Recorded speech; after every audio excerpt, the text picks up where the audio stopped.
If you had to make a list of your enemies, who would be on that list? Maybe you can remember back when you were a young child at school and there was a bully in the school. That guy would be at the top of your list of enemies. Or maybe you think about your place of work and you've got people who are gunning for you and they're trying to take you down.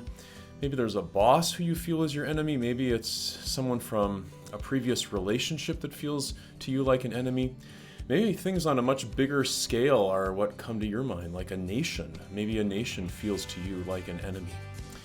Zechariah, who was the father of John the Baptist, was talking about his son and what God was going to do through his son. One of the things he said John the Baptist was going to be a part of was bringing salvation from enemies. Well, what kind of enemies might Zechariah have been thinking about? Maybe for him it was the Roman government, who could impose taxes on the Jewish people, how they wished to be free. Could that have been an enemy that Zechariah was thinking about?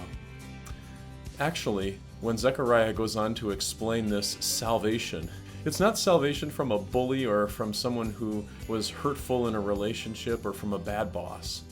The salvation Zechariah had in mind was a salvation that was connected to the forgiveness of our sins. That may not seem like the most pressing enemy in your life. My sin is my enemy, and yet from the most important big perspective, that's exactly our biggest enemy. If I've committed a sin, I've done something that's wrong, I may think, well, I don't know if I've really hurt anybody. Nobody seems to have suffered because of what I've done, except what if my sin is actually disobedience of the greatest entity in the entire universe, disobedience of God, and when I die, I expect to face him and be punished for all that I've done wrong.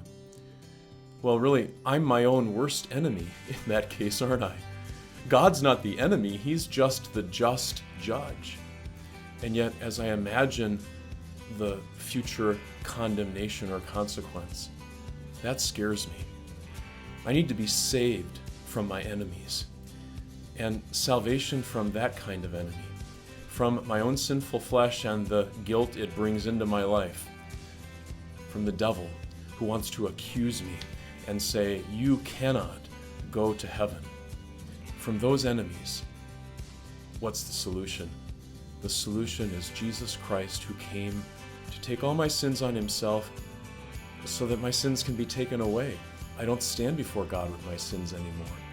Zechariah, when he thought about his son John the Baptist, who was going to get everybody ready for Jesus, knew that something important was going to happen to enemies. Yes, Jesus was going to defeat our spiritual enemies. And when we know that we are at peace with God, then we also can have a peace-filled perspective toward whatever happens in our life. I've been saved.